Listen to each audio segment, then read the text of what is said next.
Ito ang Presidential Broadcast Service. Radyo Pilipinas. Radyo Publiko ng Bagong Pilipinas para sa Bagong Pilipino. Naghahatid ng mahahalagang balita at impormasyon na guugnay ng pamahalaan sa sambayanan. Tulay sa himpapawid ng serbisyo publiko. Radyo Pilipinas. Radyo Publiko. Ang boses ng Pangulo sa Iloilo. Radyo Pilipinas. 585 AM. Oras sa Radyo Pilipinas, alas 2:08 sa hapon. Mga labing ulihing hitabo, hibaluon, mga hangka at tubangon, mga bagay nga importante, aton ginahalungan, aton ginabantayan. Ululupod kita sa Bantay Banwa, Bantay Banwa. Ang programa na magatulong sa inyo sa labing ulihing nga balita, mga panugyan o kampanya para sa kayuhan sang tanan. Ikaw, ako, kita, Bantay Banwa. Mayong hapon Western Visayas, mayong hapon syudad kag probinsya sang Iloilo. Welcome sa pagpangalagad sang programa Bantay Banwa. Webes ng edisyon kita Oktubre 30, tuig 2025. Programa nga magadulong sa inyo sa labing uli nga balita, mga panugyan kag kampanya para sa kayuhan sang tanan. Ini ang inyo alagad kag anchorman Joseph Paul Noblesa Tarosa. Ululupod kita subong nga hapon diri sa Radyo Pilipinas Iloilo. Amat-amat na nga nagapreparar ang aton mga kautura, no? Madamo na ang nagabiyahe sa tagsa nila ka mga probinsya para magpauli subong nga piyesta minatay. Muna ang ginalook forward gid sa mga himata naton kay amuning time nga nagatipon-tipon, nagabisita sa patio, magsindi sang kandila, magpangamuyo. After sina kaon-kaon, bonding time na ini para sa aton nga mga kauturan. Pero ang hindi ko gid malipatan sa una sang bata pa kita. Ang mga kabataan niya ginahimo na iya sa ano no, labi pa kung may mausoleo kamo no. Ang kandila nampangan ginahimo ano bilog na nakita mo na sa Dragon Balls na plan. Ang bula, padako-dako, pos patiga-tiga, dugay hibuyanay na. So muna no, ang pila sa mga memories naton ngati I'm sure ang iban sa mga kabataan naghampang man sang kandila pero dapat ara ang mga tigulang para nga mabalaan kun basi mo lang magkalasunog bala mo man ang isa sa dapat naman nga halungan kun ara kita sa simba sa patio. So linibo ka mga kauturan tang ina-expect nga magapadulong no. Pero sa nasiling na naton, dapat kadadlaw ginapangamuyuan tagid ang aton nga mga himata nga nagtaliwan una sa aton. Kay amo ni silang ginagaserbi nga guardian angels ta. Sila ning magaguide sa aton sa kung may mga gamay kita nga problema. Kapulo pang ngamuyo kita. Storyata man sila no. Kag muna dapat everyday ginapangamuyuan ta sila, hindi lang kada pista minatay. November 1 gani All Saints Day na para sa mga santos pero tinakaanda na sa mga kauturan tanga magkadto sa sementeryo November 1. Pero November 2 wala man sa problema. Ako gani mas prefer ko gani magkadto November 2 kag October 31. Hindi ko gusto bala nga magdungan sa kadamuon sang tawo. Pero kung bakante, depende sa schedule no. Diri no sa Radyo Pilipinas padayon kita nga maghatag magadulong sa inyo no sa mga balita ug impormasyon. So i-check nyo lang ang Facebook page ng Radyo Pilipinas kay mga updates sina no sa undas amon nga igadulong sa inyo. Kag kapasalamat kita sa aton nga mga followers, 92,000 followers na kita no sa page kag padayon nga nagadamo.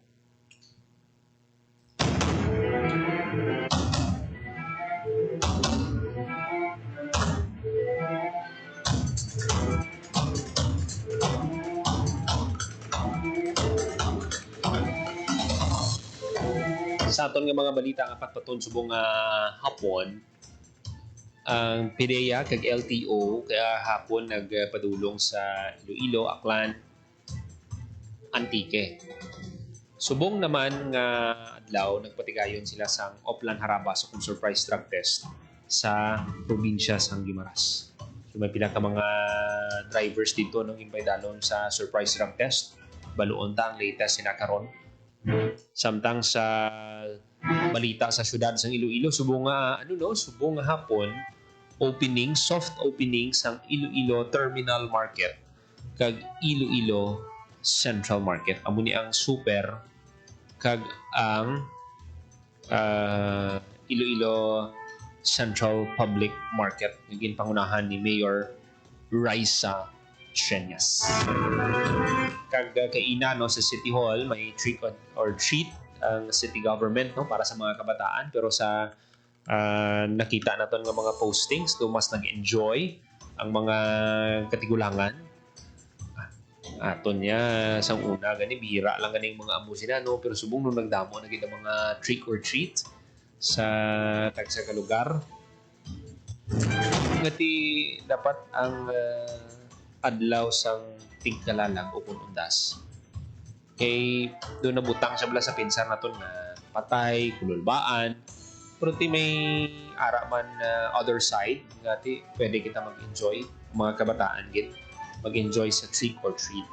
So kag aside sina no may launching kaina sang pasilong program. Ano ining pasilong program? Ipabati naton sa inyo no ang interview or ang mensahe ni Mayor Raisa Shenyas sa sining opening sang pasilong program. Ano ining pasilong program kag anong ma-benefit sini sa aton nga mga kauturan diri sa syudad sang Iloilo. Sang aton kabataan nagaumpisa sa aton panimalay. Pati gid nga ang pagkatawo kag pamatasan sang aton kabataan nagaumpisa sa aton panimalay. Gani tama gid ka importante nga ang kada pamilya may kaugalingon nga permanente nga mga balay. This is the aim of our pasilong program. In the first 100 days, we have launched 42 people-centered program. And we delivered na para sa housing, yara ang pasilong. Pabahay sa pamilyang Ilonggo Housing Program. Nagatinguha kita nga makatukod sang mas madamo nga pabalay para sa mga Ilonggo paagi sa aton Iloilo City Local Housing Office, mga government agencies like DSUD, and stakeholders. May nakalinya na kita nga more than 2,000 housing units kag nagbakal kita more than 30,000 square meters of additional lot in preparation para sa aton paalabuton nga housing programs. Under the action pillar sa aton nga rising livability, I commit to do all that I can to achieve transformative change in the realm of housing. I personally aspire for a more livable Iloilo City and for our Ilonggo families who dream of having their own home. And we will work hard to give you that dream. We will build more homes because I believe that in building homes, we build dreams and we uplift lives. Sang isa kadlaw, si Alex nagkadto sa opisina. Hambal ni Attorney Peter, may ma-courtesy call man lang. But during that 30 minutes, I really felt that I had a panel interview. Because, Alex questioned, he has been all over the world. And this is one of the few cities where he has been. And he really cannot understand why Iloilo is giving importance to housing. So for that 30 minutes, ginpuga ako ni Alex. My master's, Alex, I only had 15 minutes for my revalida. But Alex gave me 30. During that interview or during that conversation with Alex, he really wanted to know kung diin ang akon hugot. kung matuod-tuod bala ang akon nga handom para sa mga Ilonggo, para sa pabahay. So I shared with him. First, I shared with him that I know how it's like to be a victim of flood. Sang tiyempo, sang una, amon balay single story man lang, kada ulan ginabaha kami. Si Papa, mayor na to sang una, ginabili niya kami na iya, kay unahon yung syudad, di ako nga take care sa mga manghod ko. Sang isa ka time, sa Baguio Frank, since our house is only a single story house, we were already at the roof. So I really know how it feels to be a victim of flood and the importance of having a house after. I've been going around Iloilo for the longest time, and even during disaster, when typhoon strikes, I go in the barangays, I go in the evacuation centers, and I've noticed these are the same families that usually we give assistance to. The same families, the same households. And if typhoon strikes 2, 3, 4 times a year, what will happen? I've seen pictures of infants lying down, just having a piece of carton as their bed. Because they're housed in the danger zones in our coastal areas. Then I ask myself, how do we break the cycle of poverty? Do we always give dole out? Or do we make a change? So I'd like happy to share that, one of our housing programs this year is almost 200 housing program relocation site at West Habog-Habog Molo. We will give priority first to our danger zones in the coastal barangays. We will evacuate them permanently so that we'll give them lot and materials for housing so that, for me, immediately, that will uplift the lives of the Ilonggos. Secondly, Tenbird Realty Corporation is here because we don't only offer relocation sites. Now, because of the developers here in Iloilo, we also have socialized housing. For those who are interested to buy socialized housing, apartment style, Tenbird is our new partner. We will be offering 99 apartments in Mandurriao. So this is for the socialized housing component. Ang aton nga housing program diri sa syudad, hindi lang relocation site, hindi lang socialized housing, pero siguraduhon ta ang tanan nga sektor mapangitaan naton paano mahatagan balay. Napareflect man ako sa 30 minutes to nga yung exam sa ako ni Alex. But after the exam, I think 100% man ang akong nga grade. Kaya gin-invite ako dayon ni Alex sa London kay may event sila dito. He wants Iloilo to share what we are doing. Because not all cities in the world have programs like this. He wants Iloilo to inspire other cities so that they can also replicate in their own cities. Under the Pasilong program, we shall continue the implementation and development of our 4 housing projects. Uswag Residential Complex, Uswag 4PH Condominium Complex, Rice Batiano Village, and Westville residences. Padayon man ang atong paghatag sang pinakagusto sang tanan nga mga homeowners ang pagtitulo sa inyo nga mga duta kay inyo na natinduman sa inyo nga mga balay. Yari ang Pag-ibig Fund.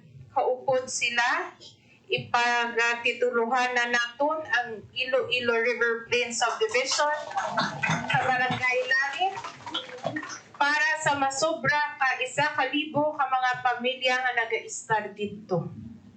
Inaanunsyo ko nga libre ang balay, pero ang bayaran nyo lang ang duta. Kag ang ay kinanaanunsyo ni Attorney Peter, ang balor sang duta kung saan unyo pa to sang una nakuha. Hindi ang balor subong.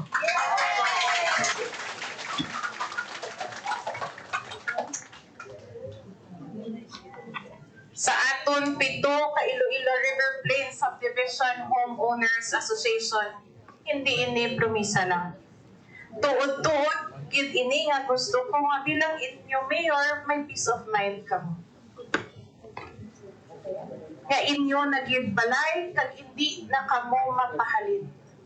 Kag pwede nyo na ipamana para sa inyo nga mga kabataan. Sa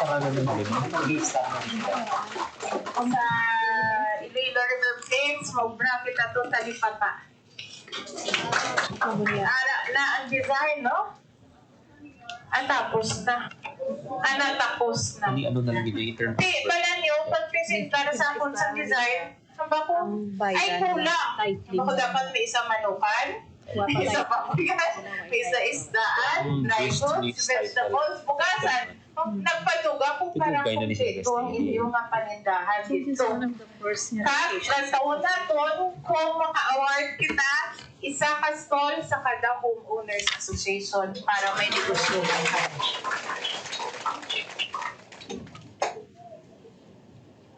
Sa mga pinalangga ko mga Ilonggo, para gid ni sa inyo. Amo na gani permi ko nila ginapamangkod. Ang akong pagserbisyulan ako yung gusto ibanta. Serbisyuan ko gid kamo tanan.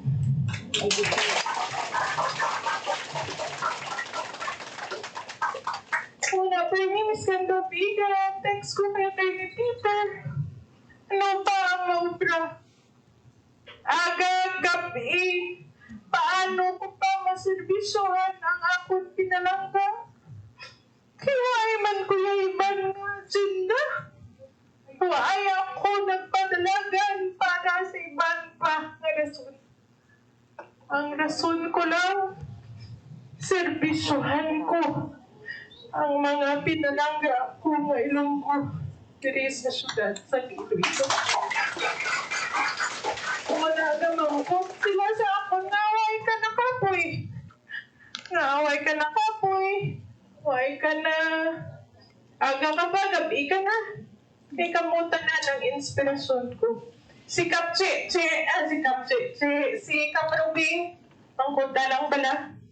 11 o'clock kagabi, text ako na siya.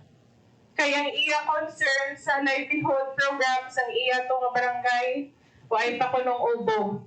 Sa batya kinasa ko alas 5, inday pag ulang ko nag-reply kay para makatulog ka na kagabi. Kaya ginambalan ko sa kagabi, alas 11, Kap, okay na to. BFP na lang ha. Balayran ang ila. Hasta alas 11, alas 12, kinatiwaan ko gid. Kay isa lang yang akong tinutuyo. Serbisyuhan ko gid ang pinalangga o nga mga Ilonggo diri sa syudad sa You know, Alex, I got the highest vote as mayor. First ever in the history in the Iloilo City. Batian si Mayor Raisa Trias, ang alkalde sang syudad sa Iloilo. Kung na-notice ang aton mga tagpalamati sa last part sa speech ni Mayor Trias, nangin emosyonal ang alkalde. Hindi mo makita, no? Ngati, sunod sa iya, wala siya sa iba nga handom, kundi serbisyuhan lang ang tagsa ka Ilonggo. May mga ginsight siya nga, nga sitwasyon, iti, bisan tag alas 11, alas 12, mag-text ang mga punong barangay kung anong ginahanglan nila, medyo sanya ina nga ma-resolve para sa mga pumuluyo. Mugid man na ang public service nga dapat maintindihan nila sa mga nagapadalagan sa mga opisyal subong nga ang kapolitiko hindi dapat mag-focus sa pagpabuta sang bulsa, kundi dapat paano ninyo buligan ang inyo mga constituents nga mag-ayuhan sa ilang kabuhi pinaagi sa mga programa sang gobyerno. Dili mo makita ati gina kabuhi gid ni mayor ang iyang trabaho. Agdi inmangkot siya kung nakapoy siya wala gid tungod palangga niya ang mga Ilonggo. So muna si Mayor Raisa Chanyas sa iyang mensahe. Ari naman dugang nga mga updates sa ginpatigayon nga launching sang pasilong program. Siya ni ang head sang Iloilo City Local Housing Office, si Attorney Peter Milyare. Tis may mga updates kita mahibaluan sa aton mga kauturan, ano pa gid i-expect, ano ba lang mga programs, kay balaan mo ang ining pasilong program, hindi lang ini housing program. May mga programa sila para nga i-empower ang mga homeowners. Ngati hindi lang pagtapos ka na turnover ang balay, bala na kamuda. Hindi. May programa sa edukasyon, sa livelihood, may mga skills training nga ma-learn ang aton nga mga kauturan. So ari pabatian ta si Attorney Peter Milyare, ang head sang ICLO. Homeowners associations, 6 federations, and 1 confederation. In 2024, we provided 9 trainings and 10 this year, 2025.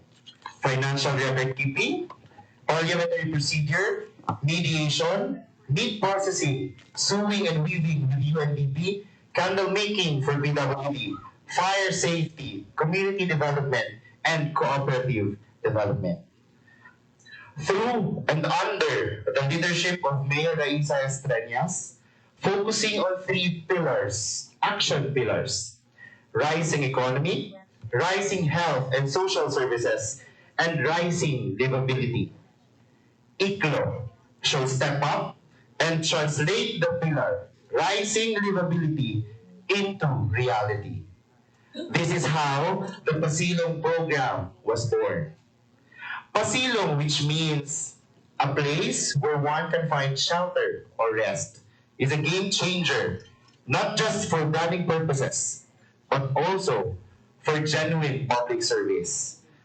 Under this program, we build homes, construction of climate-resilient in-city and low-cost housing projects, strengthen the community organizing programs, the continued forming of the homeowners associations, and the registration with PSUD through One Community, One City program, organizing and empowering homeowners associations in all relocation and resettlement sites. We will also launch Community Development Purchase Mobilization Program, where private landowner partners with ICLO for direct purchase of the occupied lot of informal settler families. We started that with the Golden Finance Corporation. Last August 2025, Mayor Raisa, by virtue of an executive order, designated ICLO as the Homeowners Affairs Office, extending assistance and services to private HOAs in private subdivisions. We are helping 8 additional homeowners associations from private subdivisions. We will also complete the occupancy validation of the existing housing relocation sites. 100% data of beneficiaries residing in all existing sites shall be verified. We will institute the community-based livelihood program through HOA-led cooperative and sustainable livelihood program associations. We will work out the implementation or the construction of 4 housing projects under Mayor Raisa's leadership and direction. Ultimately, we will be working hard for the security of tenure program through processing of certificate of registration and license to sell and approval of subdivision survey plans of the relocation project sites for Taikling. I am very happy to announce that Mayor Raisa allocated 1 million pesos to start and to grant livelihood packages to our organized HOAs. She also partnered with PCUP for the annual celebration of Solidarity Week every December. And we will recognize the best performing HOA and best HOA initiative in order to foster continuity and sustain the empowered community organizations. We give cash prizes 10,000 pesos for the first place, 8,000 pesos for the second place, and 6,000 pesos for the third place with 5 consolation prizes. Later on, we are considering that the prizes shall be community livelihood project or maybe a site development project like HOA Office to make it more sustainable. Mayor Raisa also instructed that our relocation communities must have a Talipapa Center. And just yesterday, to identify sites for Community Health Center. In providing security of tenure, Iloilo River Plains Subdivision, Iloilo River Plains, you are next in line.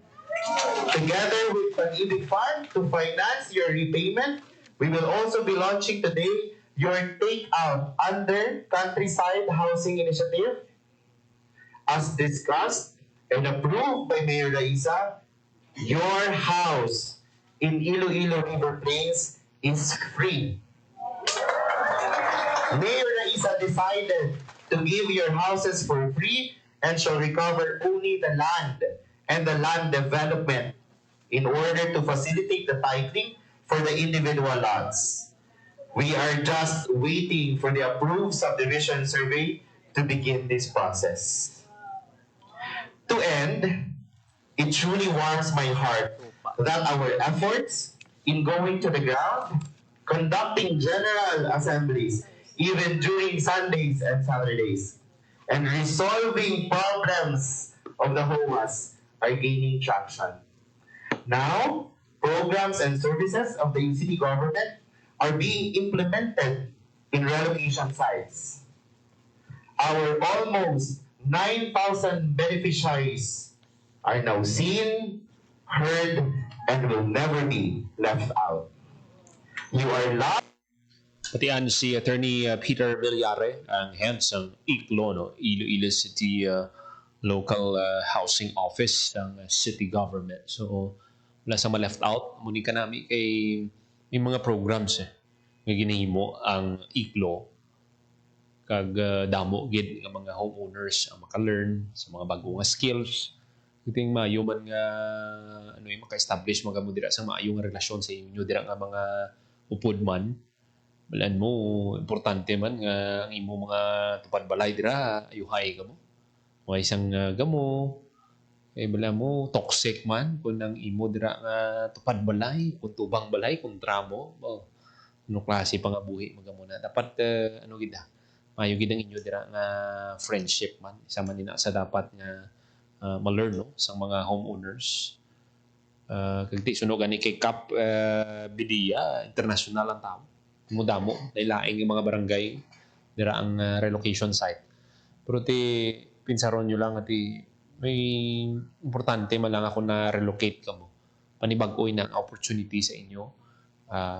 Importante may balay ka mo, mag-mature ka mo, no? Pinaagi man sa mga experiences ninyo. Halin sa pagpatindog sa balay, pagsaylo ninyo. Damo ka mo sang ma-learn dira. Kag ti isubong, inyo ng balay. So ang balay ra na lang is ang lote.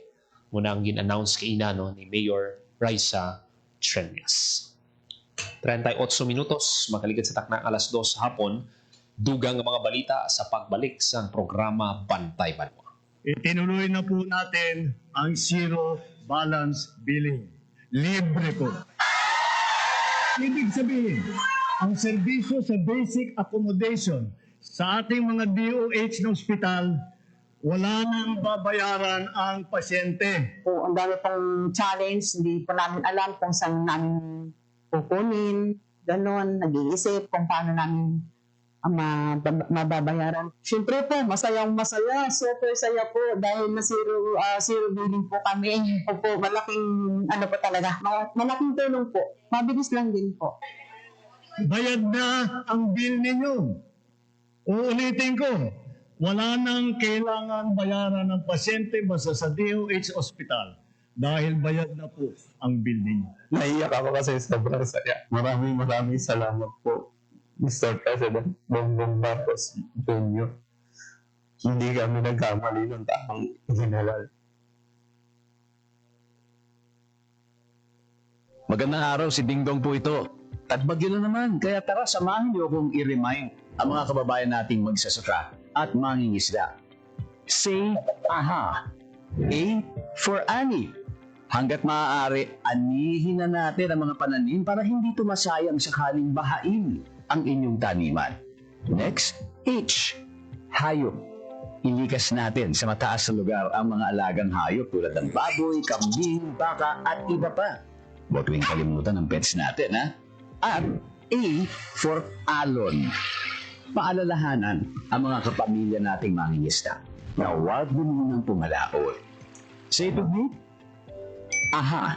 Para safe ang lahat sa panahon ng sakangan. Hashtag panatag ang mayalak. Maging malatag Pilipinas.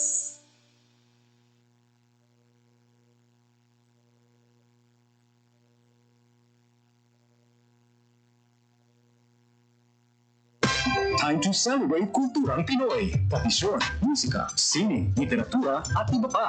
Anything and everything fun and Filipino. Ito ang Pinoy Kultura.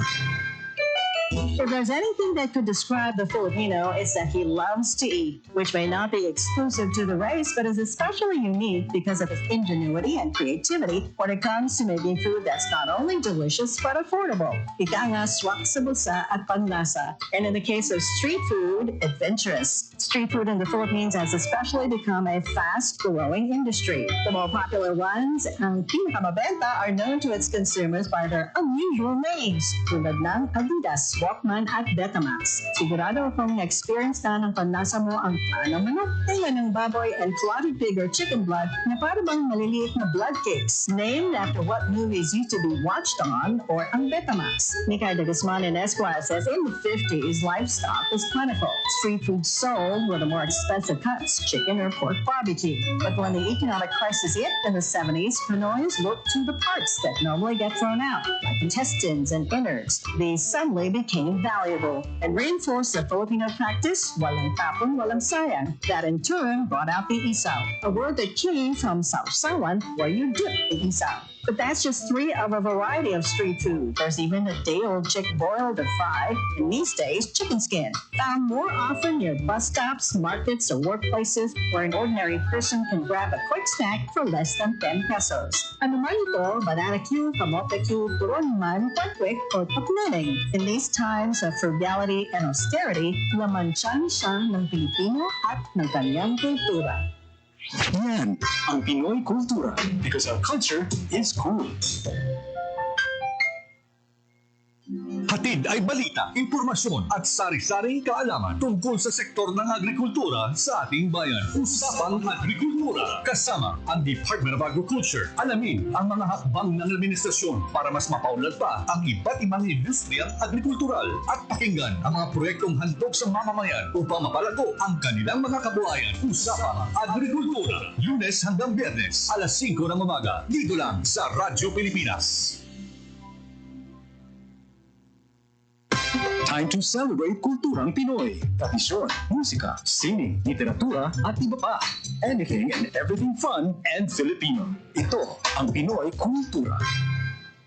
Known to tourists list says hanging rice. Puso is rice cooked in woven palm leaves and seen mostly hanging in food stalls, kaya tinawag na hanging rice. It is sold along with barbecue, lechon, ginabot, and the likes in Cebu. Ang puso ay isang iconic street food sa Cebu. Great to take on a picnic or pag nagbi-beach or kahit saan kapag nagutom. No need for utensils or plates, just grab a bunch of hanging rice and some barbecue and you can eat anywhere, even without a table. Busog na, biodegradable pa. So don't forget to have some when you visit the Queen City of the South. Yan ang Pinoy kultura because our culture is cool.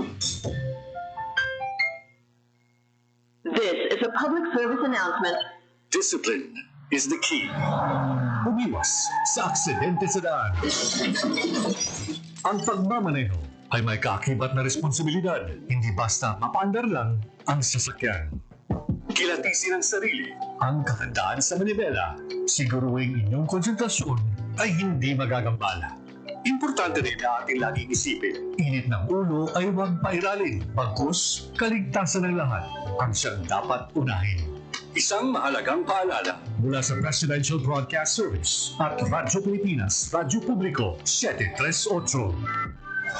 This is a public service announcement. Public service announcement from PBS, Presidential Broadcast Service at Radyo Pilipinas, Radyo Publiko, 738. Time to celebrate kulturang Pinoy. Tradisyon, musika, sining, literatura, at iba pa.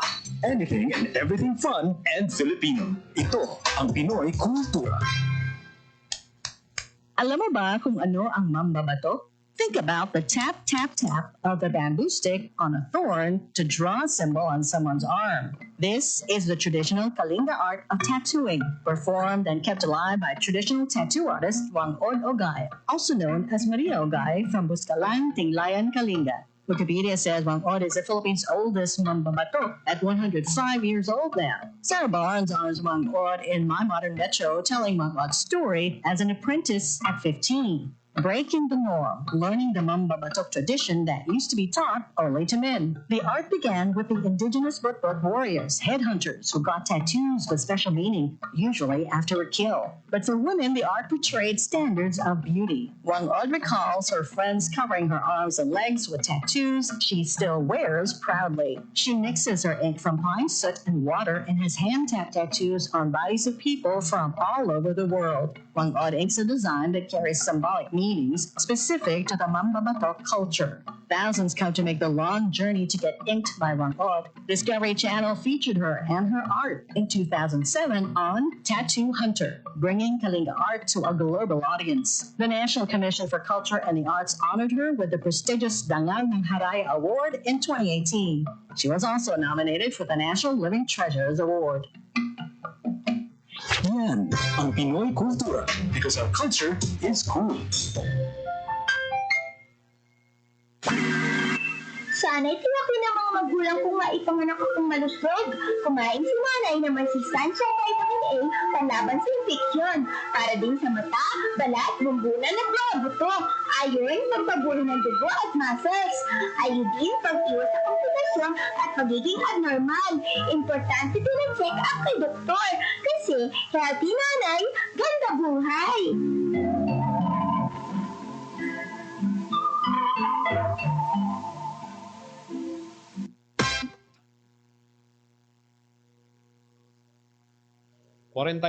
minutos magkaligid sa taknang alas 2 sa hapon. Padayon ka mga nagapamati diri sa gyapon sa programa Bantay Banwa. Sa aton nga mga kauturan, gayon sang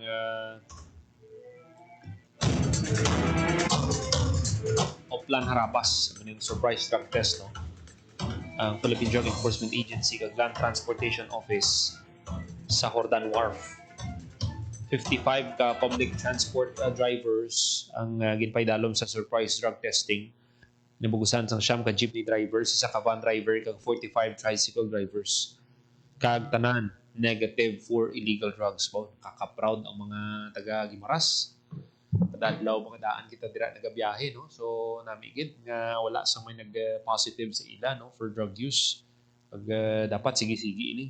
May pa magserbi ni silang ehemplo sa mga kaupdanan Manila nga mga driver nga hindi rason ang biyahe, ang kapoy, para lang nga maggamit no sang illegal nga droga. So saludo dira no sa mga drivers naton sa probinsya sa Guimaras. May mga damo kita amigo no nga mga drivers. May isa dira no na interview ta man gani di ang honest to bilang nga driver. Si Incheck. Mayo gid. Kabay pa nga ngin matalunsay lang ang biyahe no sang aton nga mga kauturan subong tigkalalag kay di masako subong ang tanan no sa pagpreparar for Piesta Minatay. Ang iban sini after nila kadto sa ilang mga himata nga nagtaliwan padulong na ini sila diretso ini sila sa probinsya sa Guimaras malagaw-lagaw ano dito lantaw ma-enjoy sang nami nga view kag matahom nga mga beaches kag siyempre ang matamis nga paho sang Guimaras.